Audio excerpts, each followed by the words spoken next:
आज के इस प्रेस वार्ता में मेरे साथ उपस्थित हमारे अभी जिन्होंने शपथ ली और हमारे देश के अध्यक्ष सम्माननीय सम्राट गांधी जी, हमारे प्रभारी विनोद तावड़े जी, सुखदेव जी, मंगल पांडे जी और यहाँ उपस्थित हमारे मीडिया के सभी वरिष्ठ सज्जन। अभी अभी हम सब लोग नीतीश कुमार जी के नेतृत्व में बिहार में नवगठित सरकार एनडीए की सरकार के शपथ ग्रहण कार्यक्रम पे नियुक्त होकर यहाँ आपसे रुखसत हुए। सबसे पहली बात तो यह है कि नीतीश जी एनडीए में वापस आए हैं, ये हम सब के लिए बहुत ही हर्ष का विषय है और हम यह भी मानते हैं कि ये जो हमें बिहार में मैंडेट दिया था वह मैंडेट एनडीए को दिया और जेडीयू का भी और नीतीश जी का भी नेचुरल अलायंस वो एनडीए ही है। इसलिए ये हम सब के लिए हर्ष का विषय है कि उनका वापस आना ये बिहार के लिए और एनडीए के माध्यम से बिहार के विकास के लिए ये एक सुखद समाचार भी है और हम सब के लिए हर्ष का विषय है। यह भी ऑन रिकॉर्ड है कि जब जब एनडीए की सरकार आई तब तक बिहार में स्टेबिलिटी और विकास की गति ने नई छलांग लगाई। अगर हम देखें तो चाहे इंफ्रास्ट्रक्चर हो, चाहे एजुकेशन का सेक्टर हो,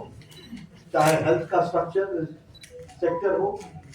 या लॉ एंड ऑर्डर सिचुएशन, सभी मामलों में जब जब एनडीए ने लीड किया है और एनडीए की सरकार आई है तो बिहार हमेशा विकास की गति को एक अपने आप में गति मिली और इसमें भी कोई दो राय नहीं है कि वर्तमान परिस्थिति में लॉ एंड ऑर्डर एक तरीके से चरमरा रहा था। आज जब भारतीय जनता पार्टी के साथ और एनडीए का अलायंस बनता है तो स्टेबिलिटी आती है और उसी से लॉ एंड ऑर्डर को कंट्रोल करने में बहुत बड़ा एक अहम भूमिका भी है। प्रधानमंत्री मोदी जी के नेतृत्व में अब ये डबल इंजन की सरकार में उन्होंने जो निश्चय लिया है उसके बहुत ही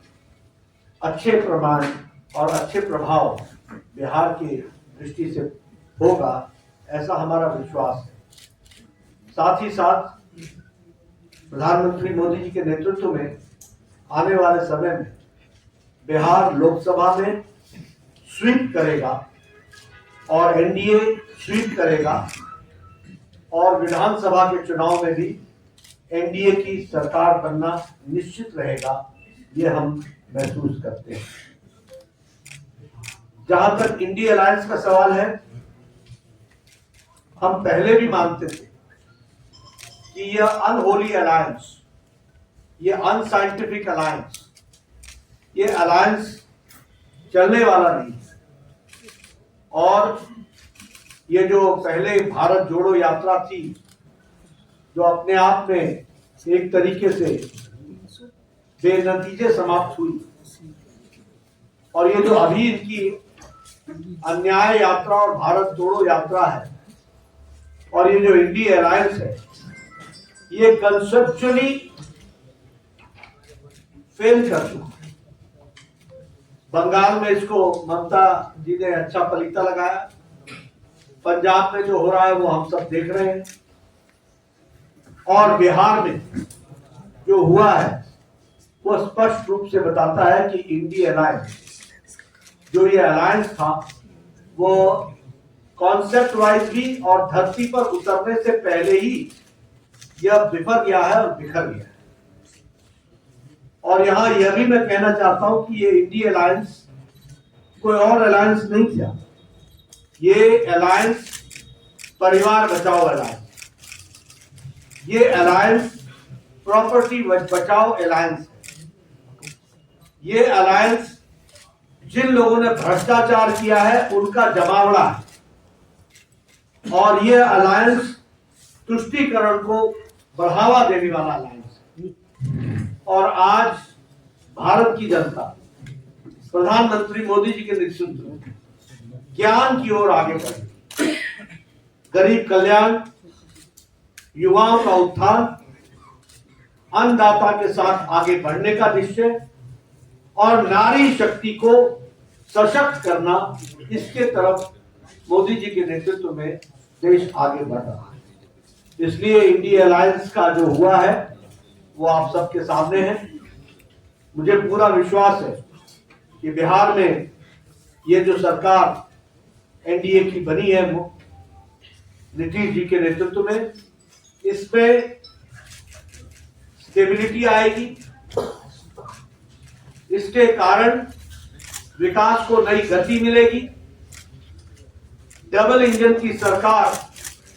पूरी ताकत से बिहार को आगे बढ़ाने में सक्षम रहेगी और एक लंबी छलांग लगाने की तैयारी है। और इसके साथ साथ सबका विकास,